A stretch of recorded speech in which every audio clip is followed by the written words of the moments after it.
Viewers, എല്ലാവർക്കും ദിജോസ് വേൾഡിൻ്റെ പുതിയൊരു വീഡിയോയിലേക്ക് സ്വാഗതം. ഓവുലേഷൻ്റെ 10th ഡേ കൃത്യമായിട്ട് ഇംപ്ലാന്റേഷൻ നടന്നിട്ടും പ്രഗ്നൻസി നഷ്ടമായി പോയിട്ടുണ്ടെങ്കിൽ നിങ്ങൾക്ക് 3 ലക്ഷണങ്ങളിലൂടെ അത് മനസ്സിലാക്കാനായിട്ട് സാധിക്കും. അതൊക്കെ എന്താണെന്നാണ് ഇന്നത്തെ വീഡിയോയിൽ ഡീറ്റെയിൽഡ് ആയിട്ട് സംസാരിക്കുന്നത്. എന്തുകൊണ്ടാണ് ഇതുപോലെ പ്രഗ്നൻസി നിങ്ങൾക്ക് നഷ്ടമായി പോയത് എന്നും ഡീറ്റെയിൽഡ് ആയിട്ട് ഇന്നത്തെ വീഡിയോയിൽ എക്സ്പ്ലെയിൻ ചെയ്യുന്നുണ്ട്. അപ്പോൾ നമുക്ക് വീഡിയോ സ്റ്റാർട്ട് ചെയ്യാം. ഏറ്റവും ആദ്യത്തെ ലക്ഷണം എന്ന് പറയുന്നത് പ്രഗ്നൻസി സിംറ്റംസ് നമുക്ക് സ്റ്റോപ്പ് ആവുക എന്നുള്ളതാണ്. സാധാരണ ഒരു ലക്ഷണവും ഇല്ലാതെയും പ്രഗ്നന്റ് ആകുന്ന ഒരുപാട് സ്ത്രീകളുണ്ട്. നമ്മൾ പറയുന്ന സോക്കോൾഡ് ആയിട്ടുള്ള പ്രഗ്നൻസി ലക്ഷണങ്ങൾ മാത്രമല്ല, വിയേർഡ് ആയിട്ടുള്ളതും ഇതൊരു പ്രഗ്നൻസി ലക്ഷണമാണോ എന്ന് നമ്മൾ ഡയറക്റ്റ് ആയിട്ട് ചോദിക്കുന്നതുമായിട്ടുള്ള പലതരത്തിലുള്ള സിംറ്റംസ് നമുക്ക് ഉണ്ടാകാം. ഫോർ എക്സാമ്പിൾ, നമുക്ക് ദാഹം നന്നായിട്ട് ഉണ്ടാവുന്നത്, അല്ലെങ്കിൽ നമ്മുടെ വായിൽ എന്തെങ്കിലും വഴുവഴുപ്പ് പോലെ ഉണ്ടാവുന്നത്, അല്ലെങ്കിൽ നമ്മുടെ ദേഹം ഒന്ന് ചൂടാവുന്നത്, നമുക്കൊന്ന് ടയർഡ്നെസ് തോന്നുന്നത്, എക്സസ് ആയിട്ടൊന്ന് കോട്ടുവായി ഇടുന്നത്, ഇതൊക്കെ തന്നെ പ്രഗ്നൻസിയുടെ സമയത്ത് നമുക്കുണ്ടാവുന്ന ലക്ഷണങ്ങളാണ്. ഇങ്ങനെ എന്തെങ്കിലും വിയേർഡ് ആയിട്ടുള്ളതോ അതല്ലാതെ ആയിട്ടുള്ള കോമൺ ആയിട്ടുള്ള പ്രഗ്നൻസി ലക്ഷണങ്ങളോ നിങ്ങൾക്ക് ഉണ്ടായിട്ട് സഡൻ ആയിട്ട് ഓൾ ഓഫ് സഡൻ ആയിട്ട് നിങ്ങൾക്ക് ആ സിംറ്റംസ് ഒക്കെ സ്റ്റോപ്പ് ആകുന്നുണ്ടെങ്കിൽ അത് ഇംപ്ലാന്റേഷൻ നിങ്ങൾക്ക് നഷ്ടമായി പോയതിന്റെ ഒരു സൂചനയാണ്. പല ആളുകൾക്കും ഈ സിംറ്റംസ് ഒക്കെ ഏറ്റവും എളുപ്പത്തിൽ തന്നെ വിസിബിൾ ആയിക്കൊള്ളണമെന്നില്ല. പക്ഷേ നമ്മൾ ബോഡിയെ ഒന്ന് കണ്ടിന്യൂസ് ആയിട്ട് മോണിറ്റർ ചെയ്യുകയാണെങ്കിൽ ഓവുലേഷൻ കഴിഞ്ഞിട്ട് എന്തെങ്കിലുമൊക്കെ സിംറ്റംസ് ഉണ്ടാകുന്നുണ്ടെങ്കിൽ നിങ്ങൾക്കത് എളുപ്പത്തിൽ സ്ക്രൂട്ടനൈസ് ചെയ്യാനായിട്ട് സാധിക്കും. അപ്പോൾ ഇങ്ങനെയുള്ള എന്തെങ്കിലും മാറ്റങ്ങൾ നിങ്ങൾക്ക് വരുന്നുണ്ടോ എന്ന് നോക്കുക. ഇത് വരുന്ന സമയത്ത് പ്രത്യേകം നമ്മൾ മറ്റൊരു കാര്യം കൂടി ശ്രദ്ധിക്കണം. അതാണ് നമ്മുടെ അടുത്ത ടോപ്പിക്കിൽ ഡിസ്കസ് ചെയ്യുന്നത്. അതായത് ഈ സിംറ്റംസ് ഒക്കെ നിങ്ങൾക്ക് സ്റ്റോപ്പ് ആകുന്നത് പീരിയഡ്സിലോട്ടാണെങ്കിൽ, അതായത് പീരിയഡ്സിന്റെ ഫസ്റ്റ് ഡേ ആകുമ്പോഴാണ് നിങ്ങൾക്ക് ഈ ഒരു സിംറ്റംസ് ഒക്കെ സ്റ്റോപ്പ് ആകുന്നതെങ്കിൽ അപ്പോൾ വരുന്നത് നിങ്ങൾക്ക് പ്രിമെൻസ്ട്രൽ സിംറ്റംസ് ആയിരിക്കും. പ്രിമെൻസ്ട്രൽ സിംറ്റംസ് എന്നതുകൊണ്ട് ഉദ്ദേശിച്ചത് പീരിയഡ്സ് ആകുന്നതിന് ചിലപ്പോൾ 3-4 ദിവസങ്ങൾക്ക് മുമ്പോ, ചില ആളുകൾക്ക് 2 ആഴ്ച മുതൽ ഉണ്ടാവുന്ന സിംറ്റംസ് ആണ് ഈ പ്രിമെൻസ്ട്രൽ സിംറ്റംസ് എന്ന് പറയുന്നത്. അങ്ങനെയുള്ള സിംറ്റംസ് ആണ് നിങ്ങൾക്ക് വന്നു തുടങ്ങിയതെങ്കിൽ അത് ചിലപ്പോൾ സ്റ്റോപ്പ് ആവുന്നത് പീരിയഡ്സിലോട്ടായിരിക്കും. അതുകൊണ്ട് അതിന് നമുക്ക് പ്രഗ്നൻസി നഷ്ടമായി പോയതിന്റെ സിംറ്റം ആയിട്ട് നമുക്ക് കൺക്ലൂഡ് ചെയ്യാനായിട്ട് സാധിക്കില്ല. ഇനി ഇതെപ്പോഴാണ് പ്രഗ്നൻസി നഷ്ടമാകുന്നതിന്റെ ഒരു സിംറ്റം ആകുന്നത് എന്ന് വെച്ച് കഴിഞ്ഞാൽ, ഈ സിംറ്റംസ് സ്റ്റോപ്പ് ആയി കഴിഞ്ഞിട്ടും 3-4 ദിവസങ്ങൾക്ക് ശേഷമാണ് നിങ്ങൾക്ക് പീരിയഡ്സ് വരുന്നതെങ്കിൽ അത് ചിലപ്പോൾ നിങ്ങൾക്ക് കെമിക്കൽ പ്രഗ്നൻസി ആയതുകൊണ്ടും ആയിരിക്കും. എന്താണെന്ന് വെച്ച് കഴിഞ്ഞാൽ, നമ്മൾ പ്രഗ്നന്റ് ആകുന്ന സമയത്ത് പ്രഗ്നൻസി സർവൈവ് ചെയ്യാൻ വേണ്ടിയിട്ട് HCG ഹോർമോണും ഈസ്ട്രോജനും പ്രൊജസ്ട്രോണും ഒക്കെ ഒന്ന് ഹൈക്കിലായിട്ട് പോകാറുണ്ട്. HCG ഓരോ 24 മണിക്കൂർ കൂടുമ്പോഴും അതിങ്ങനെ വാല്യൂ കൂടിക്കൊണ്ടിരിക്കും. 48 hours കൂടുമ്പോൾ അതിങ്ങനെ ഡബിൾ ആയിക്കൊണ്ടിരിക്കും. അങ്ങനെ ഒരു ലെവലിലോട്ട് ഈ HCGയും അതുപോലെ ഈസ്ട്രോജനും പ്രൊജസ്ട്രോണും ഒക്കെ എത്തിക്കഴിഞ്ഞ് കഴിഞ്ഞാൽ പെട്ടെന്ന് നിങ്ങൾക്ക് ഇംപ്ലാന്റേഷൻ ഒന്ന് ഡിലേ വന്ന് കഴിയുമ്പോഴേക്കും, ഇംപ്ലാന്റേഷൻ നമുക്കൊന്ന് സ്റ്റോപ്പ് ആയി കഴിയുമ്പോഴേക്കും ഈ ഹൈക്കായിട്ടുള്ള ഹോർമോൺസ് ഒക്കെ ഒന്ന് താഴേക്ക് എത്താൻ വേണ്ടിയിട്ട് ചിലപ്പോൾ കുറച്ച് ടൈം എടുക്കും. ആ ഹോർമോൺസ് ഒക്കെ ഒന്ന് നോർമൽ ആകാനായിട്ട് ചിലപ്പോൾ നമുക്കൊരു 4-5 days ഒക്കെ ഡിലേ ചിലപ്പോൾ പീരിയഡ്സിൽ ഉണ്ടാകാം. ഇങ്ങനെയാണ് നിങ്ങൾക്ക് പീരിയഡ്സ് വന്നതെങ്കിൽ അത് ചിലപ്പോൾ നിങ്ങൾക്ക് ഉണ്ടായത് കെമിക്കൽ പ്രഗ്നൻസി ആയിരിക്കും. കെമിക്കൽ പ്രഗ്നൻസി എന്ന് ഉദ്ദേശിക്കുന്നത് നമ്മൾ ചിലപ്പോൾ കാർഡിൽ ഡിറ്റക്ട് ചെയ്യുന്നതിന് മുൻപ് തന്നെ നമുക്ക് പ്രഗ്നൻസി നഷ്ടമായി പോകുന്ന ഒരു സിറ്റുവേഷൻ ആയിരിക്കും.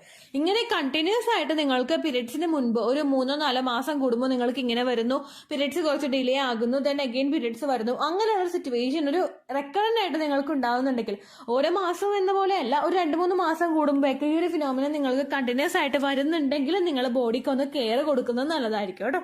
ചിലപ്പോഴൊക്കെ ചില ആളുകളുടെ സിറ്റുവേഷനിൽ അവരുടെ ബ്ലീഡിങ് നോക്കിയാൽ പോലും ഈ ഒരു കെമിക്കൽ പ്രഗ്നൻസി നമുക്ക് കണ്ടുപിടിക്കാൻ പറ്റില്ല. ചിലപ്പോൾ പീരിയഡ്സിൻ്റെ പോലുള്ള നോർമൽ ആയിട്ടുള്ള ബ്ലീഡിങ് തന്നെയായിരിക്കും നമുക്ക് ഉണ്ടാകുന്നത് കേട്ടോ. പക്ഷെ ചില ആളുകൾക്ക് അൺയൂഷ്വൽ ആയിട്ട് ബ്ലീഡിങ് ഉണ്ടാകും, ഭയങ്കര ഹെവി ആയിട്ട് വേദന ഉണ്ടാകും, ഭയങ്കര കൂടുതലായിട്ട് സ്പോട്ടിങ് അല്ല ബ്ലീഡിങ് നമുക്ക് ഉണ്ടാകാനായിട്ടും ചാൻസ് ഉണ്ട് കേട്ടോ. അങ്ങനെ നമുക്ക് ഇതിനെ ഡിഫറൻഷിയേറ്റ് ചെയ്യാൻ പറ്റും. പക്ഷെ ഭൂരിഭാഗം ആളുകൾക്കും കെമിക്കൽ പ്രഗ്നൻസി ഉണ്ടായിക്കഴിഞ്ഞാൽ ഹെവി ആയിട്ടുള്ള മെൻസ്ട്രൽ ബ്ലീഡിങ് ചിലപ്പോൾ ഉണ്ടായിക്കൊള്ളണമെന്നില്ല. അസഹനീയമായിട്ടുള്ള വേദനയും നമുക്ക് ചിലപ്പോൾ ആ ഒരു സമയത്ത് ഉണ്ടായിക്കൊള്ളണമെന്നില്ല കേട്ടോ. ഇതാണ് നമുക്ക് പ്രഗ്നൻസി നഷ്ടമായതിന്റെ രണ്ടാമത്തെ ഒരു സിംറ്റം ആയിട്ട് കാണാനായിട്ട് സാധിക്കുന്നത്. മൂന്നാമത്തേതാണ് നമുക്ക് മൈൽഡ് ആയിട്ടുള്ള ക്രാംസോ അല്ലെങ്കിൽ സ്പോട്ടിങ്ങോ ഉണ്ടാകുന്നത്. ഓവുലേഷൻ കഴിഞ്ഞ് നമുക്ക് ഇംപ്ലാന്റേഷൻ സ്റ്റാർട്ട് ആവുന്നത് ഓവുലേഷൻ കഴിഞ്ഞിട്ടുള്ള ഒരു 6 to 12 ഡേയ്സിന് അകത്താണ്. ആ ഒരു ഡേയ്സ് നമ്മൾ റഫായിട്ട് പറയുമെങ്കിലും 9th or 10th ഡേയിലായിരിക്കും നമുക്ക് ഇംപ്ലാന്റേഷൻ നടക്കുന്നത് കേട്ടോ. ഇതുണ്ടാവുന്നതിന്റെ ഭാഗമായിട്ട് മൈൽഡ് ആയിട്ടുള്ള ക്രാംസ് നമുക്ക് ബോഡിക്ക് അങ്ങിങ്ങായിട്ട് കാണാനായിട്ട് ചാൻസ് ഉണ്ട്. എസ്പെഷ്യലി നമ്മുടെ ലോവർ അബ്ഡമൻ പോർഷനിൽ, നടുവിന്റെ ഭാഗത്ത്, ഹിപ്പിന്റെ ഭാഗത്തൊക്കെ ആയിരിക്കും ഈ ഇംപ്ലാന്റേഷൻ നടക്കുമ്പോഴുള്ള വേദന നമുക്ക് ഉണ്ടാകുന്നത്.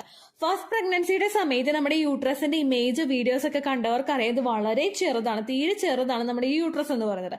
ഇത് എക്സ്പാൻഡ് ആവാനായിട്ട് തുടങ്ങുമ്പോൾ, അത് വികസിക്കാനായിട്ടുള്ള ഒരു പ്രിപ്പറേഷനിലോട്ട് എത്തുമ്പോഴേക്കും റിലാക്സിൻ ഹോർമോൺ ബോഡിയിൽ പുറപ്പെടുവിക്കുന്നുണ്ട്. കൂടുതലായിട്ട് റിലാക്സിൻ പുറത്തേക്ക് വരുന്നു.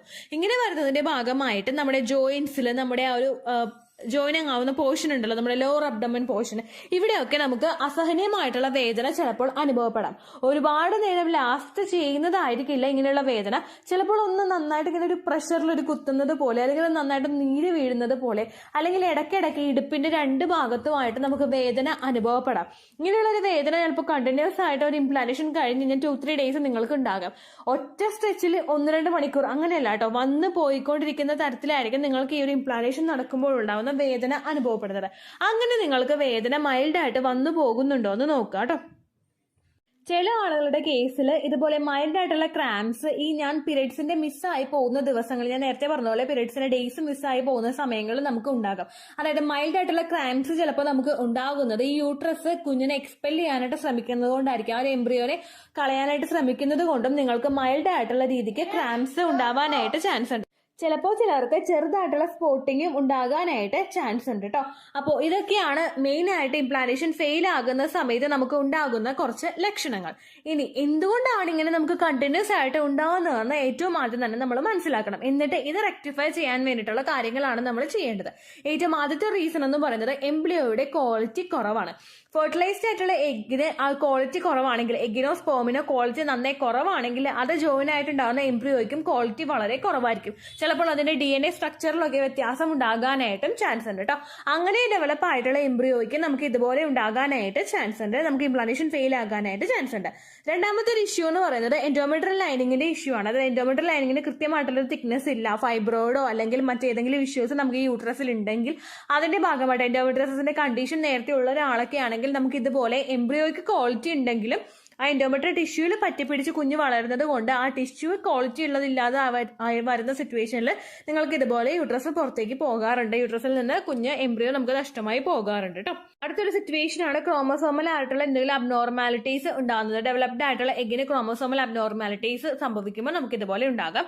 അതുപോലെ തന്നെ കുഞ്ഞിലോട്ടുള്ള രക്തയോട്ടം കുറയുന്ന സിറ്റുവേഷനിൽ നമുക്ക് ഇതുപോലെ സംഭവിക്കാം. കുഞ്ഞിന് ഗ്രോ ആകേണ്ട സ്റ്റാർട്ടിംഗ് സ്റ്റേജിൽ അതിന് കിട്ടേണ്ടതൊന്നും കിട്ടുന്നില്ല എങ്കിൽ, ഓക്സിജൻ സപ്ലൈ ഒന്നും കൃത്യമായിട്ട് ഉണ്ടാകുന്നില്ലെങ്കിൽ ആ ഒരു ബ്ലഡ് സർക്കുലേഷൻ കുറയുന്നതിന്റെ ഭാഗമായിട്ട് നമുക്ക് ഇംപ്ലാന്റേഷൻ ഫെയിൽ ആകാനായിട്ട് ചാൻസ് ഉണ്ട് കേട്ടോ.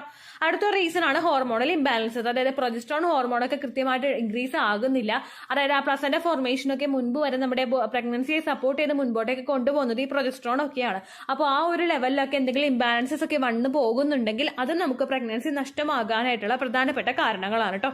അപ്പൊ ഇങ്ങനെ നിങ്ങൾക്ക് റെക്കറന്റ് ആയിട്ട് സംഭവിക്കുന്നുണ്ടെങ്കിൽ നിങ്ങളൊന്ന് മെഡിക്കൽ അറ്റൻഷൻ നിങ്ങളുടെ ബോഡിക്ക് കൊടുക്കുന്നത് നല്ലതാണ്. ഡോക്ടറോട് ഇതിനെപ്പറ്റി പറയുക. ഇങ്ങനെയുള്ള സിംറ്റംസ് ഒക്കെ വരുന്നത് സ്റ്റോപ്പ് ആയിട്ട് 3-4-5 ഡേയ്സ് കഴിയുമ്പോഴാണ് ബ്ലീഡിങ് വരുന്നത് എന്നുള്ള കാര്യം ഡോക്ടറോട് പറയാനായിട്ട് നിങ്ങൾ പ്രത്യേകം ശ്രദ്ധിക്കുക കേട്ടോ. ഇത്രയേ ഉള്ളൂ വീഡിയോ. യൂസ്ഫുൾ ആയി കാണുമെന്ന് വിശ്വസിക്കുന്നു. യൂസ്ഫുൾ ആവുന്നുണ്ടെങ്കിൽ ലൈക്ക് ചെയ്യുക, ഫ്രണ്ട്സിനൊക്കെ ഷെയർ ചെയ്ത് കൊടുക്കുക കേട്ടോ. എന്തെങ്കിലും സംശയം ഉണ്ടെങ്കിൽ നിങ്ങൾ കമന്റ്സിൽ ചോദിക്കുക. പണ്ടത്തെ വീഡിയോയ്ക്ക് കമന്റ്സ് ഇടുന്നവർക്ക് റിപ്ലൈ ലഭിക്കുന്നില്ലെങ്കിൽ ലേറ്റസ്റ്റ് ആയിട്ട് ഞാൻ ഏത് വീഡിയോ ആണ് അപ്ലോഡ് ചെയ്യുന്നത് അതിന് താഴെ കമന്റ് ഒന്ന് കോപ്പി പേസ്റ്റ് ചെയ്യാനായിട്ട് ശ്രദ്ധിക്കുക കേട്ടോ. അതുപോലെ ഓവുലേഷൻ ഡേറ്റ് കാൽക്കുലേറ്റ് ചെയ്ത് തരാനായിട്ട് റിക്വസ്റ്റ് ചെയ്യുന്ന ആളുകൾ എത്രയാണോ സൈക്കിൾ ലെങ്ത് അത് മെൻഷൻ ചെയ്യാനായിട്ട് ശ്രദ്ധിക്കുക. സൈക്കിൾ ലെങ്ത് എന്നതുകൊണ്ട് ഉദ്ദേശിച്ചത് ഓരോ മാസവും എത്ര ദിവസം കൂടുമ്പോഴാണോ ബ്ലീഡിങ് വരുന്നത് അതാണ് സൈക്കിൾ ലെങ്ത്. കഴിഞ്ഞ മാസം ഒരു 8-ാം തീയതിയാണ് ബ്ലീഡിങ് ആയതെങ്കിൽ ഈ മാസം 6-ാം തീയതിയാണ് ബ്ലീഡിങ് ആയതെങ്കിൽ കഴിഞ്ഞ മാസം 8-ാം തീയതി മുതൽ ഈ മാസം 6-ാം തീയതി വരെ എത്ര ദിവസമുണ്ടോ അത് കാലണ്ടറിൽ എണ്ണി തിട്ടപ്പെടുന്നതാണ് നിങ്ങളുടെ സൈക്കിൾ ലെങ്ത്. സൈക്കിൾ ലെങ്ത് നമ്മൾ കൃത്യമായിട്ട് കാൽക്കുലേറ്റ് ചെയ്യുകയാണെങ്കിൽ ഓവുലേഷൻ ഡേറ്റ് എളുപ്പത്തിൽ കണ്ടുപിടിക്കാൻ വേണ്ടിയിട്ട് ഒരുപാട് ആപ്ലിക്കേഷൻസും ഒരുപാട് ഓൺലൈൻ ആയിട്ടുള്ള വെബ്സൈറ്റുകളും ഇന്ന് നമുക്ക് അവൈലബിൾ ആണ്. പ്ലേ സ്റ്റോറിൽ പോയിട്ട് ഓൺലൈൻ ഓവുലേഷൻ ട്രാക്കർ എന്ന് ടൈപ്പ് ചെയ്ത് കഴിഞ്ഞാൽ നിങ്ങൾക്ക് അതുമായിട്ട് ബന്ധപ്പെട്ടിട്ടുള്ള ആപ്ലിക്കേഷൻസ് കിട്ടും.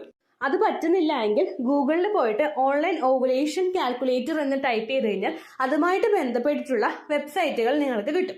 അതിൽ നിങ്ങളുടെ ലാസ്റ്റ് മന്തിലെ മെൻസ്ട്രേഷന്റെ ഡേറ്റും ഒപ്പം ഞാൻ ഈ പറഞ്ഞ രീതിക്ക് നിങ്ങൾ കാൽക്കുലേറ്റ് ചെയ്യുന്ന സൈക്കിൾ ലെങ്ത്തും എൻ്റർ ചെയ്ത് കൊടുക്കുകയാണെങ്കിൽ നിങ്ങൾക്ക് കൃത്യമായിട്ട് ഓവുലേഷൻ ഡേറ്റ് കണ്ടുപിടിക്കാനായിട്ട് സാധിക്കും. ഫെർട്ടൈൽ ടൈം പീരീഡും നിങ്ങൾക്ക് കിട്ടും. അതായത് എത്ര ദിവസം മുതൽ കോണ്ടാക്ട് ചെയ്ത് തുടങ്ങിക്കഴിഞ്ഞാൽ നിങ്ങൾ പ്രഗ്നന്റ് ആകും എന്നുള്ളൊരു ഡേറ്റും നിങ്ങൾക്ക് പ്രോപ്പറായിട്ട് കിട്ടും കേട്ടോ. ഇത് കാൽക്കുലേറ്റ് ചെയ്യുന്ന സമയത്ത് സൈക്കിൾ ലെങ്ത് കാൽക്കുലേറ്റ് ചെയ്യുന്ന സമയത്ത് നിങ്ങളുടെ ആ ഒരു കലണ്ടറിൽ നോക്കി തന്നെ നിങ്ങൾ കാൽക്കുലേറ്റ് ചെയ്യുക. പല മാസങ്ങളിലും 30-31 ദിവസമുണ്ട്. അതുകൊണ്ടാണ് അങ്ങനെ പറഞ്ഞത്. ഒപ്പം നിങ്ങൾക്ക് ബ്ലീഡിങ് തുടങ്ങിയ ദിവസത്തിന് വേണം നിങ്ങൾ ഡേ 1 ആയിട്ട് എടുക്കാൻ വേണ്ടിയിട്ട്. സ്പോട്ടിങ് തുടങ്ങിയ ദിവസത്തിനെ, അതായത് ചെറുതായിട്ട് ഡിസ്ചാർജ് പോയി തുടങ്ങിയ ദിവസത്തിനെ നിങ്ങൾ കൺസിഡർ ചെയ്യേണ്ട ആവശ്യം ഇല്ല കേട്ടോ. അപ്പോൾ ഇത്രയേ ഉള്ളൂ വീഡിയോ. അടുത്തൊരു വീഡിയോ ആയിട്ട് നമുക്ക് വീണ്ടും കാണാം. ബൈ.